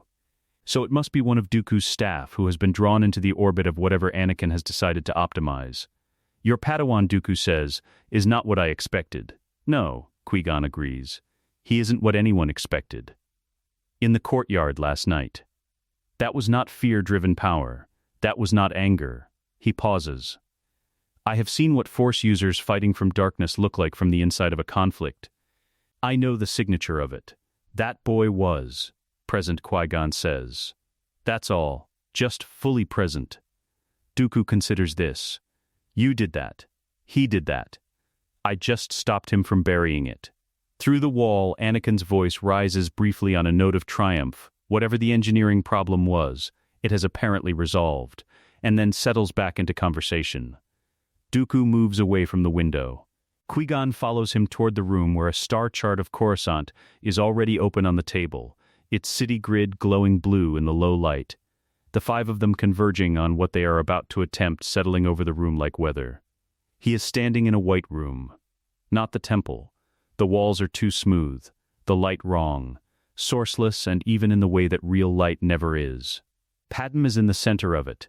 She is wearing something pale, and her hands are at her sides, and she is looking at him with an expression he cannot read, which is unusual, because he can always read her. Then she isn't standing. Then she is on the floor and the white room is going dim at the edges and she is saying his name, not calling it, not frightened. Just saying it the way you say something when it is the last word left, and he reaches for her across a distance that should be 3 steps and is somehow everything. All the space there is, and his hands find nothing and the room goes. Anakin wakes up. He is in his quarters in the temple's east residential wing, in the dark, and the sheets are damp, and his own breathing is the loudest thing in the room. He sits with it for a moment, the physical inventory of waking, the slow reassembly of where he is, and waits to feel better. He doesn't feel better. He gets up. Qui-Gon's quarters are 2 corridors over, which at 3 a.m. is a walk that feels longer than it is, the temple's night lighting low and amber along the hall floors. Anakin has made this walk before, not often, and not for years, and always for the kind of thing that wouldn't wait for morning. Qui-Gon has never, on any of these occasions, seemed surprised to find him at the door. He is not surprised now. He opens the door before Anakin knocks, which has stopped being uncanny and become simply characteristic. He is dressed, not in sleep clothes, which means he was awake, which means, Anakin suspects, He felt something and was already up and waiting to see if it resolved on its own. It did not resolve on its own. "Come in," Qui-Gon says. The room is simple in the way all temple quarters are simple, except that Qui-Gon's contains several more plants than regulation allows, and a meditation mat that is visibly more used than the furniture. A low light is on near the window. Outside, Coruscant's permanent illumination gilds the clouds from below, orange and amber, the city breathing in the dark. Anakin sits on the floor, not deliberately, just because the meditation mat is there and it's the right height for the posture his body wants to be in right now. Qui-Gon lowers himself to the chair across from it and waits. "Padmé," Anakin says. Qui-Gon nods. Not with surprise and not with the careful diplomatic neutrality of a man managing his reaction. He nods the way you nod when you have suspected something for some time and are now being given confirmation. "You knew," Anakin says. "I suspected. For about a year." A pause. "She visited the temple twice in the past 6 months on Senate business, and you were unavailable both times for reasons that I was told were training commitments." Another pause. "Your training commitments during those periods were, in my assessment, flexible." Anakin looks at the mat. "I should have told you." "Yes," Qui-Gon says simply. "You should have. Not because of the code and not because I would have stopped you, but because keeping it from me cost you something you didn't need to spend." He settles back. "Tell me about the dream." So Anakin tells him. The white room. The light going wrong at the edges. Her voice saying his name with the quality of last things. He tells it accurately and completely, because he has learned that the relief of telling it accurately and completely is greater than the relief of summarizing, and that Qui-Gon's attention doesn't flinch from the specific weight of specific things. When he finishes, the room is quiet for a moment. "How many times?" Qui-Gon asks. "This exact version, 4 times. Variations, maybe twice that. Over how long?" 2 months. Qui-Gon is quiet in the way he is quiet when he is thinking rather than waiting. "What does the vision want you to do?" The question is unexpected in its framing. What does it want? "Every vision is making an argument," Qui-Gon says. The dark side makes arguments the same way Palpatine does, through the emotions, through the specific fears that belong to a specific person. It found what you love most and it showed you losing it. Now it wants you to accept that as prophecy. He leans forward slightly. "What is it asking you to do about that?" Anakin thinks about it honestly. "Find a way to stop it." "Any way." "At what cost?" The question sits in the room. "Any cost," Anakin says quietly. "That's the argument. It's showing me the cost and saying the cost is unacceptable, and that I should therefore pay a different cost," Qui-Gon says. "One it selects for you." The amber light from the Coruscant sky moves through the window in the slow way that light moves when the clouds are shifting. Anakin looks at it. "It doesn't show me the future to help me stop it," he says slowly. He is working it out as he speaks, which Qui-Gon has always allowed him. The man has never once tried to finish his sentences. "It shows me the future to make me afraid of it. The fear is the point. The fear is the seed," Qui-Gon says. "If I keep watering it, it grows into exactly the thing you're afraid of. Or something worse." Anakin is quiet. Outside, the clouds shift and the quality of light changes, the amber going briefly golden, and he thinks about 2 months of waking up with damp sheets and the dream sitting in his chest all day, like a stone he was carrying while pretending it wasn't there. And he thinks about what Qui-Gon told him when he was 9 years old, in a dark dormitory. Fear needs air or it becomes something worse. And he thinks about what it cost him to not apply that lesson to this particular fear, because this particular fear has Padmé's face, and that made it feel different. It is not different. It is the same mechanism with a different specific. "Let the vision go," he says. "Yes, and that starves it." "Yes," Qui-Gon pauses. "The dark side doesn't show you the future to help you stop it. It shows you the future to make you afraid of it. And fear is the seed it plants best. Let the vision go, and you starve the seed." Anakin sits with this, not resisting it and not grasping at it, just letting it settle into the available space with the patience of someone who has learned. Slowly, and imperfectly, that the Force does not respond well to being grabbed. "I'm not letting go of her," he says. "No," Qui-Gon says. "That's not what I asked." "I know." A pause. "She makes me steadier, not less, not more. Just," he looks for the word, "grounded, like there's a weight at the center of things." "I thought that was wrong." "The code says that's wrong." The code, Qui-Gon says, with the mild tone he uses when he is disagreeing with institutional positions he has disagreed with for 40 years and has made peace with disagreeing with, says that attachment is a path to possession, and possession is a path to the dark side. It is not wrong about the destination, it is wrong about the geography. He looks at Anakin. Love tended and expressed is light. Love suppressed and ashamed is a wound. What you have with her, is it making you possessive? Is it making you afraid to lose her in the way that drove the dream? Anakin thinks about Padmé, specifically, not the Visions version, the real version. The directness of her, the way she argues with him about Senate procedure with the same investment she brings to everything. The way she looked at him the last time they were in the same room, steady and clear and entirely herself, not asking him for anything he wasn't prepared to give. "No," he says. "Not until the dreams." "Then the dreams are not about her," Qui-Gon says. "They are about your fear of the shape of your life without her. That fear does not belong to the love. It is separate. And it is the part you release." The distinction is precise enough that Anakin has to hold it carefully to not lose it. The love stays. The fear of losing the love, that is the thing that gets starved. He breathes out slowly. Something shifts, not dramatically, not with the relief of a resolution, but with the quieter quality of a pressure equalizing. The weight in his chest doesn't vanish.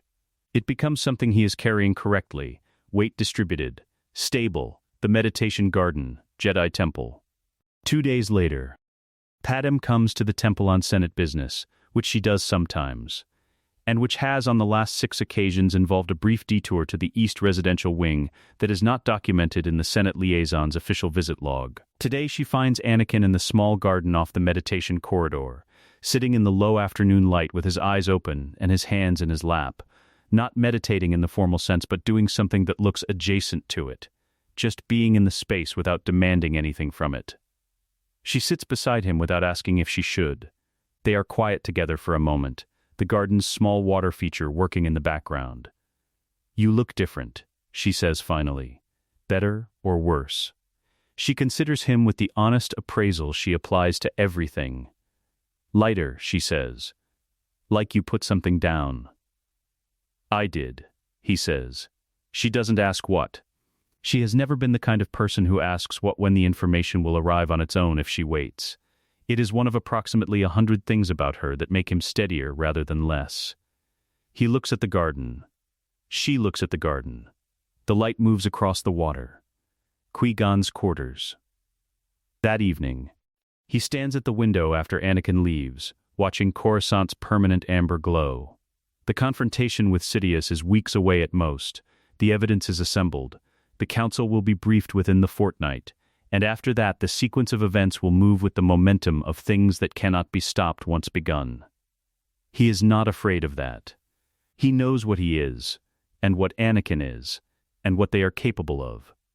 What he feels, standing at the window in the quiet, is something that arrives without a name and then finds one slowly. The way the Force finds things when you stop looking for them. He is grateful. Not for what he accomplished, not for what he prevented.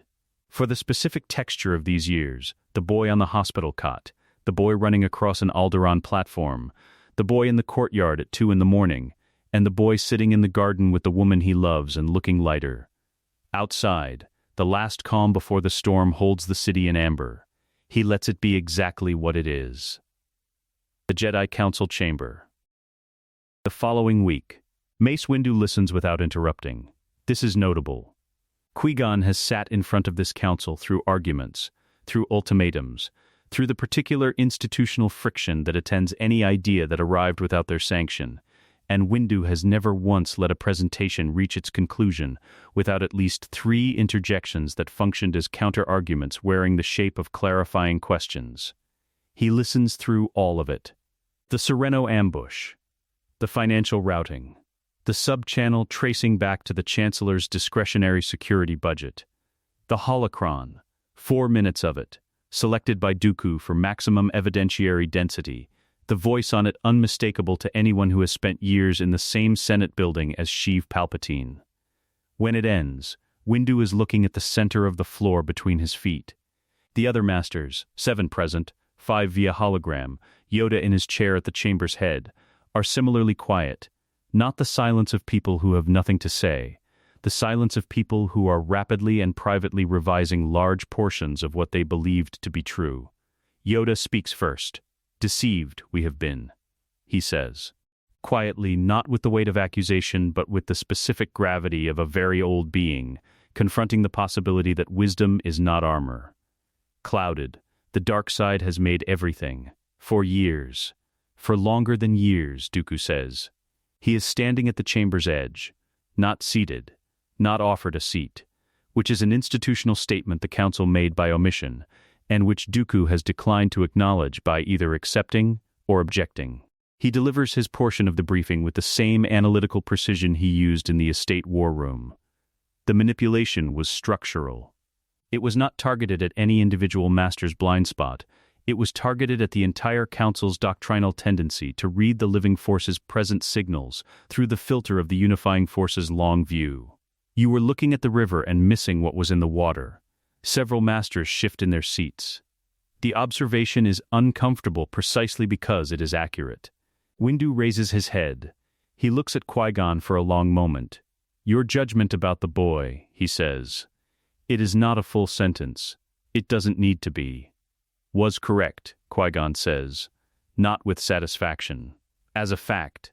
Windu nods once, short, deliberate. A man paying a debt he has owed for years and settling it without theater. "What do you need from us?" The planning takes 4 hours. Dooku presents the tactical constraints first, because he has thought about them longest and with the most operational specificity. Palpatine will be aware that the Sereno operation failed. He is not aware yet of the extent of what was recovered from it, because the mercenary chain was designed with enough insulation to slow the information flow. But that insulation buys days, not weeks. And the window for a controlled confrontation narrows the longer they wait. The Senate co-conspirators are the secondary problem and the more complex one.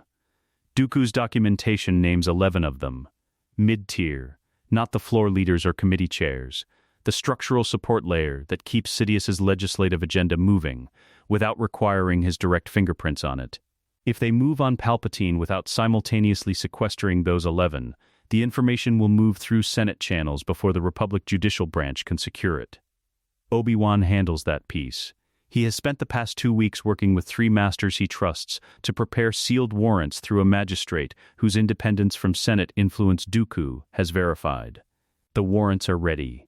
11 teams, Jedi-led, coordinated to move in the same hour as the confrontation. The timing, Obi-Wan says, spreading the city's schematic across the holotable, needs to be exact. Not approximate, exact. The moment Palpatine understands he is being arrested, he will reach for whatever leverage he has left. We remove the leverage first. "Can we be certain he won't simply flee?" one of the hologram masters asks. "If he senses through the Force that, he won't flee," Anakin says. The chamber looks at him. He has been standing slightly apart from the main group for most of the briefing, listening with the focused attention of someone building a 3-dimensional model of the problem in real time. He speaks now without the hesitation of someone who is uncertain of their welcome in the conversation. He's been building toward this for decades.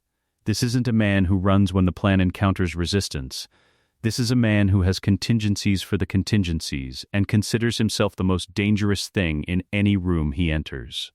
A pause. He will fight. He will believe he can win. We want him to believe that, because a Sith running for open space is harder to contain than a Sith who is exactly where we expect him to be. Windu studies him. "You're certain." "I've sat in rooms with him," Anakin says.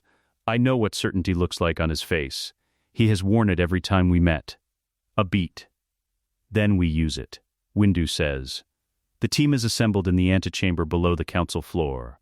The briefing is complete. Outside, Coruscant's afternoon light is doing the thing it does at this hour, going amber, going long, laying shadows across the city grid that won't shorten until morning. 4 of them will enter the Chancellor's office. Windu proposed 5. Qui-Gon reduced it to 4, and the logic was clean enough that Windu accepted it without prolonged debate. A large team signals external force, which triggers Palpatine's public performance reflex and turns the arrest into a spectacle designed for Senate consumption. 4 Jedi in a room is a confrontation. 5 or more is a siege. And a siege gives a skilled political operator material to work with. 4. Windu, Obi-Wan, Anakin, Qui-Gon. Dooku will not enter the office.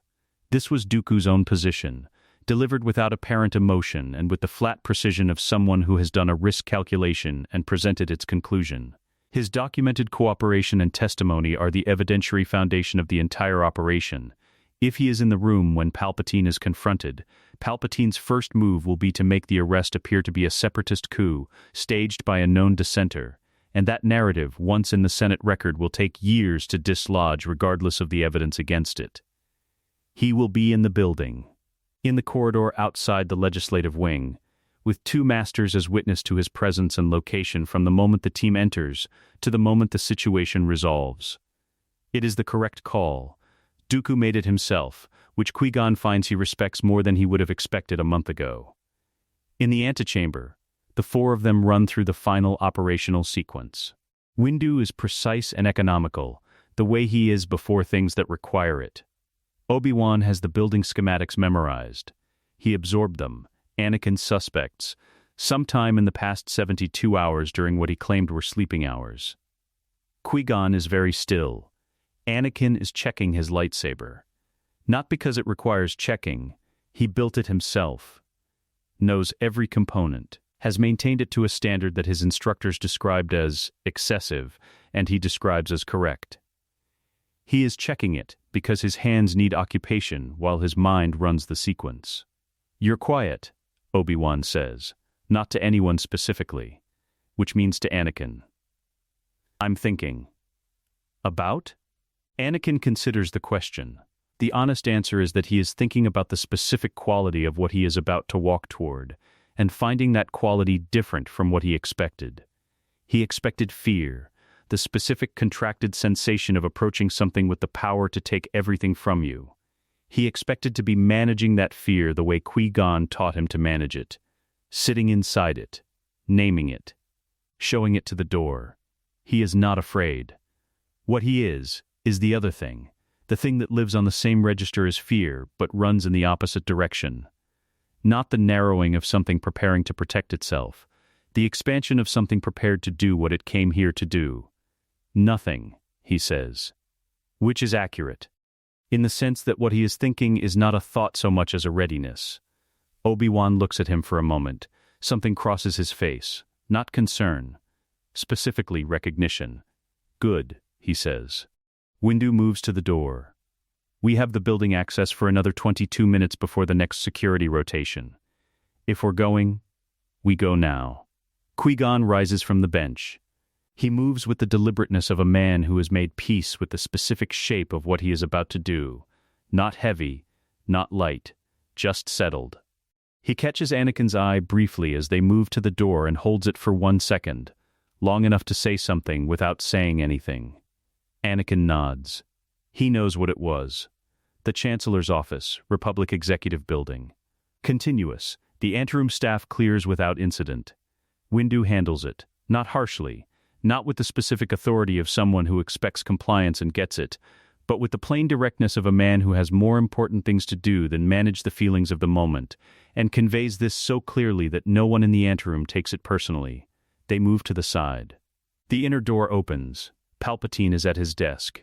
He looks up from whatever he is reading with the expression of a man who is surprised to have 4 armed visitors, and is choosing immediately to treat the surprise as an opportunity, rather than a threat. The warm eyes. The slight tilt of the head that positions him as receptive, interested, available. Then his gaze moves through the 4 of them one at a time, landing and reading and moving on, and something in the calculation behind his eyes shifts. He knows. Qui-Gon can feel it, not through any dramatic revelation, but through the precise tightening of Palpatine's Force presence, the almost imperceptible reorganization of how he occupies the space. He is processing the variables. He is finding the move. Master Jinn, he says.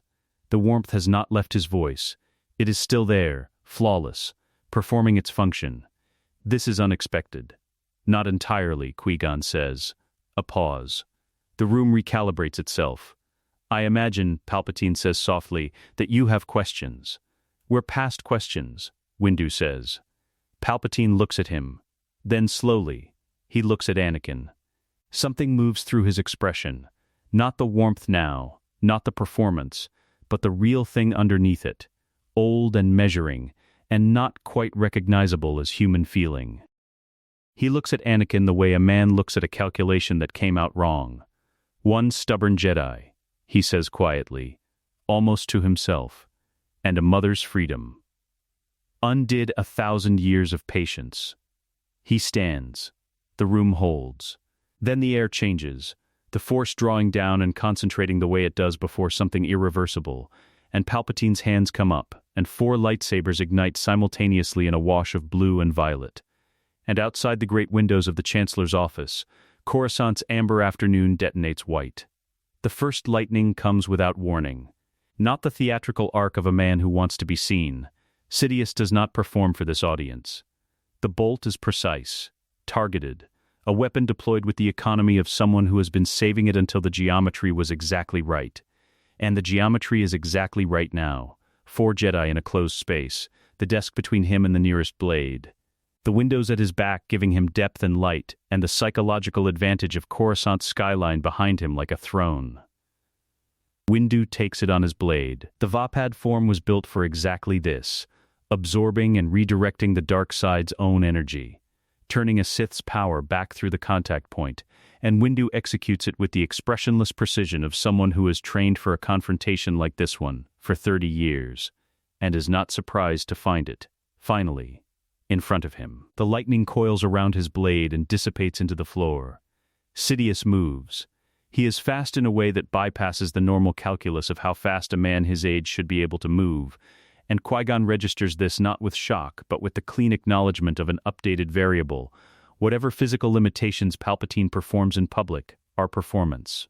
What stands in this room is something that has been accumulating power in darkness for decades, and is no longer interested in pretending otherwise. The desk goes sideways, Force hurled, a projectile rather than furniture, and Obi-Wan takes it with a deflection that costs him 3 steps backward. Sidious crosses the space between his original position and Windu's in a single movement. The crimson blade out and in a bind before Windu fully completes his redirect, and the sound of the 2 sabers meeting at that speed is less a clash than a crack, something structural. Anakin goes left. No instruction, no coordination signal, he simply reads the geometry the way he reads everything, in the fractions of a second before it resolves, and goes to the angle that opens the configuration. He doesn't engage Sidious directly. He engages the space around him, which is a different thing, pressing the flanking position that forces Sidious to allocate attention to 2 vectors simultaneously. Not trying to win the exchange, but trying to change the terms of it. It works for 11 seconds. Then Sidious does something with the Force that Anakin has no name for. A compression. A reversal of the normal direction of telekinetic force that turns the air in the room briefly into something that pushes inward rather than outward, and all 4 of them are shoved backward by their own spatial relationship to each other. Not far. 2 steps each. But in a fight at this speed, 2 steps is a reorganization. Sidious uses it. He is already through the window. The architecture outside the Chancellor's office was not designed for this. The ledges and maintenance platforms and connecting spans between the executive building's upper towers exist for inspection crews and window, maintenance and the specific bureaucratic function of allowing very important people to move between very important buildings without touching. Coruscant's lower traffic lanes. They were not designed to be a battlefield, which means they were designed without accounting for the specific physics of 4 Jedi and a Sith Lord moving across them at combat speed. The wind at this altitude has opinions.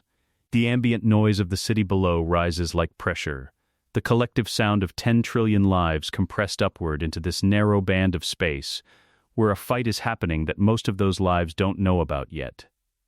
Sidious is on the span between the executive building and the adjacent Senate Tower when Anakin comes over the window ledge behind him, and the space between them is 30 meters of permacrete walkway with a drop on both sides that requires no description beyond the obvious. Windu is 10 meters behind Anakin. Obi-Wan takes the upper route, the maintenance platform a level higher that parallels the span, positioning himself above the exchange. Qui-Gon moves to the span's other end, not at speed, not closing fast, but deliberately taking the far exit point and standing in it. Not a blocker. An anchor. Sidious looks at the four of them and makes his calculation. Then he looks at Anakin specifically. "I watched you for years," he says. The wind moves between them. He is not breathing hard. A frightened boy from the outer rim. Extraordinary power, and no one who could show him what it was truly for. The voice is the one Anakin remembers from all those meetings. Warm, particular. The voice that knew how to find the specific shape of a specific person's emptiness and speak directly into it. "I could have given you everything you were never given. I could have shown you what that power means when it isn't." A pause, selected carefully, managed. Anakin looks at him. He is not unmoved. He wants to be precise about this. Internally in the part of him that is always taking readings, he is not unmoved. He can feel the shape of the offer. He can feel, specifically, how that offer would have landed on the version of himself that existed before Alderaan and the Sereno courtyard, and a meditation mat at 3 a.m. The version of himself that had a vacancy in it the exact dimensions of what Palpatine is describing. That vacancy doesn't exist. "You wanted a frightened boy," Anakin says. "I'm not him." He steps forward. The fight on the span is not clean. It is not the kind of combat that gets reconstructed in training sals with clean diagrammatic lines showing force vectors and blade angles. It is 4 people working in shifting coordination against one being who is faster and stronger in the Force than any single one of them, and who fights with the specific viciousness of something that has been restrained for decades and no longer sees a reason for restraint. Windu takes lightning across the shoulder. Not direct, deflected, partially, but partially is not fully. And he goes to one knee on the permacrete and stays there for 3 seconds that count. Obi-Wan takes a span railing in the back. Force thrown with enough precision that it's clearly targeted at the arm holding the saber. His grip holds, barely, and he redirects off the platform's edge in a movement that should not be physically possible, and is. Because the Force has its own view of what's possible. Qui-Gon does not try to close the distance. He holds the far end of the span and does what he has always done best. Reads the living Force in this moment. On this walkway, with these people, he can feel the shape of the fight the way you feel a sentence before you've said it. The structure of it already present in the words that haven't arrived yet. He sees the opening before it exists. "Ani," he says. Not loud. The way you say it to someone who is already listening. Sidious is mid-exchange with Obi-Wan, his attention allocated, 90% to the blade in front of him, 10% tracking Windu still down on one knee. The Qui-Gon variable at the far end of the span filed as contained. He has not fully updated his model of Anakin's position in the last 4 seconds. 4 seconds is a long time. Anakin is already there. The disarming strike comes from the angle that the fight's geometry has been slowly and deliberately opening for the past 40 seconds. Not because anyone planned it in those terms.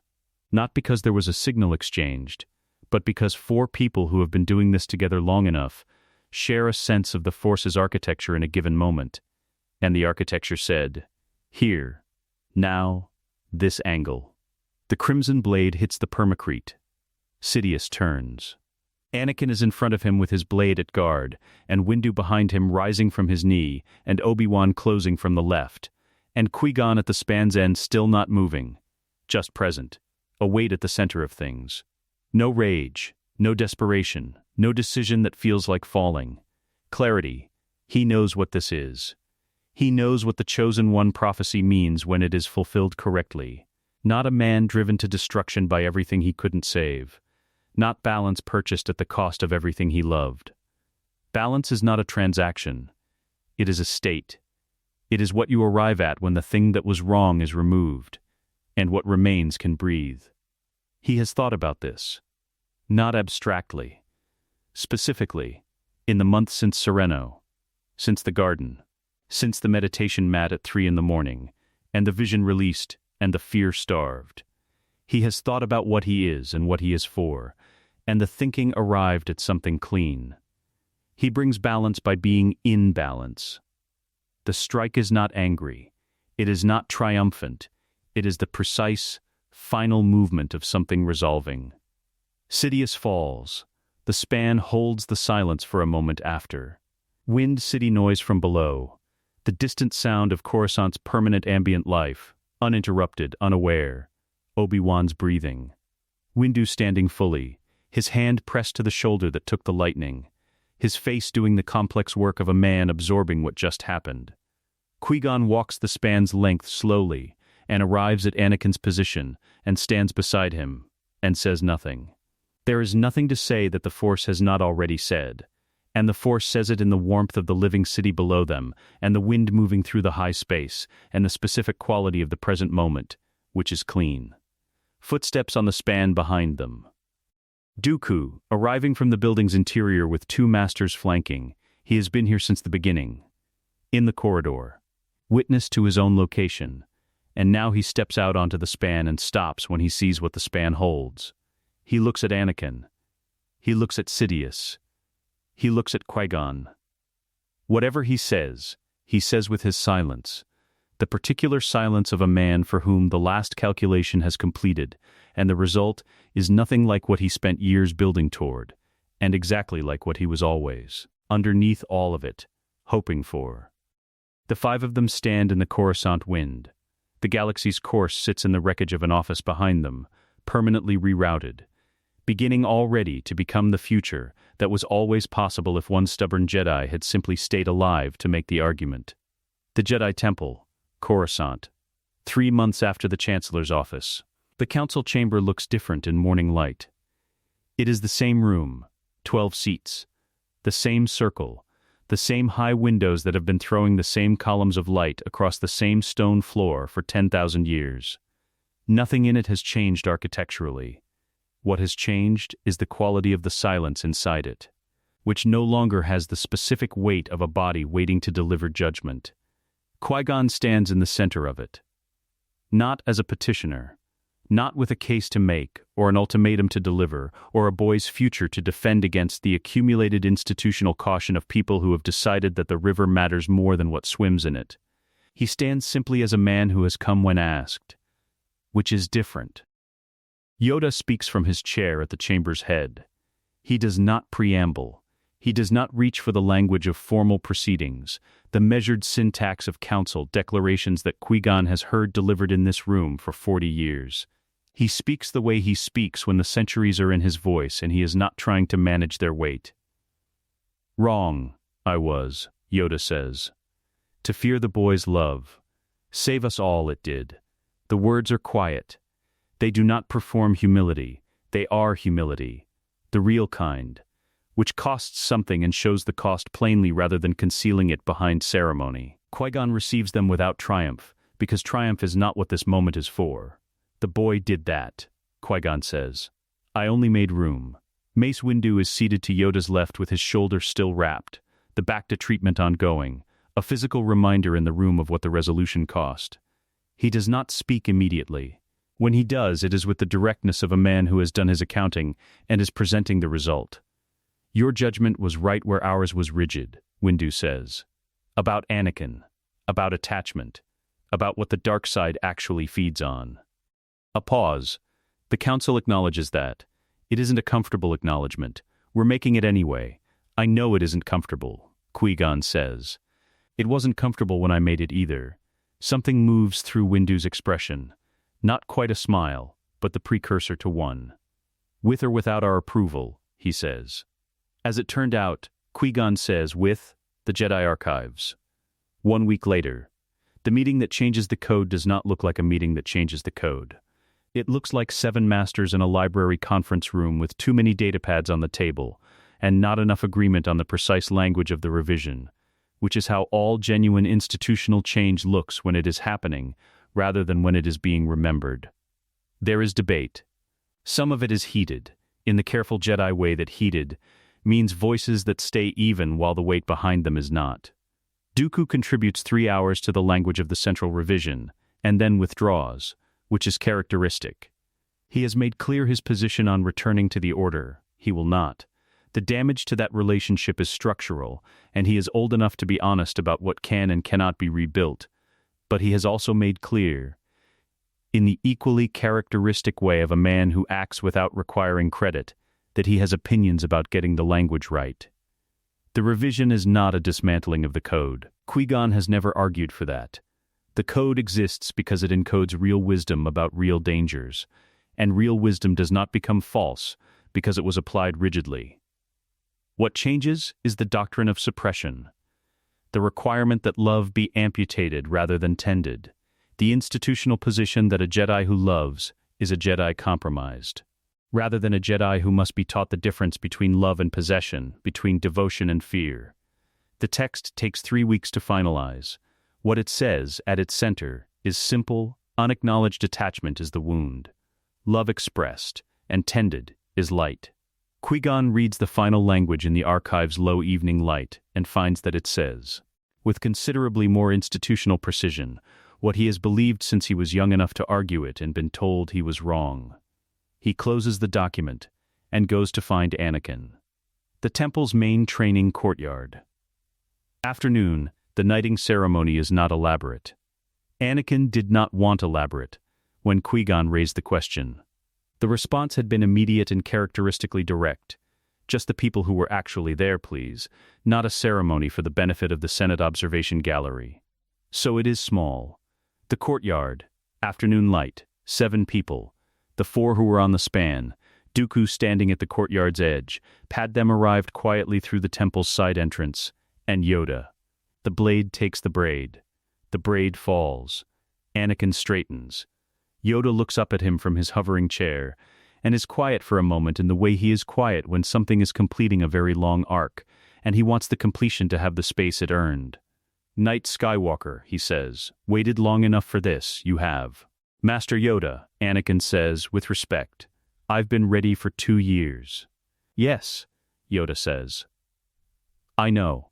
A pause that contains approximately 900 years of perspective. Waiting was mine, not yours. Patient, you were. I had a good teacher, Anakin says. He looks at Qui-Gon when he says it. Qui-Gon looks back. Neither of them adds anything to this, because nothing needs adding. A celebration hall, Coruscant, that evening. The gathering that Padmé organizes is small by Senate function standards and large by temple standards, which means it is exactly the right size. Full enough to feel like the world has shifted, intimate enough that the people in it know why. Obi-Wan spends 20 minutes talking with Dooku, in a corner, which begins as an exercise in diplomatic caution and ends, from what Qui-Gon can observe across the room, as something resembling an actual conversation between 2 people who have discovered shared opinions about the Republic's judicial reform process. This is not entirely surprising. They are both, at their cores, people who would rather argue about institutional architecture than make small talk. Windu finds Qui-Gon near the window. They stand together looking out at Coruscant's night grid, the endless lit geometry of the city, its towers and traffic lanes and the ambient glow that never goes dark. A planet that has forgotten what the sky looks like without itself in it. What happens now? Windu asks. Not rhetorically. He means it as a question that has a real answer he wants to hear. Now Qui-Gon says, the Order does the work. The slow work. Not the battle, the generation of it. He watches a transport thread between towers. The code revision. The reform candidate's Dooku's testimony has given the Senate the tools to remove. The 47 systems that had legitimate grievances and still do, and now have to be addressed through something other than secession. He pauses. The work that doesn't have a climax. That's most of the work, Windu says. Yes, Qui-Gon agrees. It is. Across the room, Anakin has found the corner where Padmé is talking with a senator from the Outer Rim Coalition, and has positioned himself in the conversation with the ease of someone who no longer has to calculate how much of himself he is allowed to occupy. He is not performing anything. He is simply there, fully, which is its own thing to watch. Alderaan, the following spring. The estate sits above a river valley, green in every direction, the kind of landscape that does not require anything from you in return for existing. Shmi meets them on the grounds. She has been here long enough now that the estate staff know her, and the gardens know her. There is a corner of the kitchen garden that is, observably hers, tended in a style that has nothing to do with the estate's professional groundskeeping, and everything to do with a woman from a desert planet discovering, in her 50s, that she has strong opinions about growing things. She embraces Anakin the way mothers embrace adult children. Thoroughly. Without apology for the fact that he is considerably taller than her now, without the diminishment of making it brief to acknowledge that he is grown. He lets her. He always does. Bail Organa is inside with his household, and there is an infant in a nursery upstairs who arrived 3 months ago through the particular constellation of events that brought her here. And Qui-Gon holds her briefly in the afternoon light of the nursery window, while Bail watches with the expression of a man who has decided the universe has treated him well and is taking nothing for granted. The child is very small. She has dark eyes that already seem to be looking at things with an opinion. Qui-Gon hands her back. He walks out to the garden afterward and sits on a low stone wall at the field's edge, and watches Anakin and Shmi in the kitchen garden. Anakin crouched over the seedbed she's been working, apparently receiving instruction on a planting technique with the specific focused attention he gives to engineering problems. The afternoon light is Alderaan gold, which is different from Coruscant's amber. Cleaner, more direct, the light of a planet that still has sky in it. Qui-Gon sits on the wall and breathes. He did not save the galaxy with a blade. He knows that. The blade was there, in the final moments, a necessary instrument. But instruments do not make the thing they're used for. The hand does. And the hand takes its direction from somewhere further back than the battle, from something quieter and less visible and more durable. He saved it by staying, not as a strategy, not as a calculated investment in a prophecy's outcome. He stayed because a frightened boy on a hospital cot needed someone to stay, and the Force said this is the present moment, and the present moment is where I live, and he listened. The rest of it, the Sereno estate, the span, the chamber and the revision and the work that doesn't have a climax, all of it grew from that single, ordinary, daily decision, repeated until it became the shape of both their lives. He chose every day to be the father a frightened boy needed, and the choice rippled outward until it changed everything. In the garden, Anakin laughs at something his mother says, a real laugh, unguarded. The sound of a person who has not had to calculate whether the room is safe enough for this. Shmi is pleased with herself, visibly, the way people are pleased when they have successfully surprised someone they know well. Qui-Gon watches them. The Force moves through the afternoon, through the garden and the river valley and the green world below its clean sky, present and alive and completely unhurried, the way it always is when you stop insisting on doing its counting for it. He closes his eyes. He breathes. The light is warm against his face, and it is enough. It is, precisely, enough. Let us know what you'd like to see next. The end.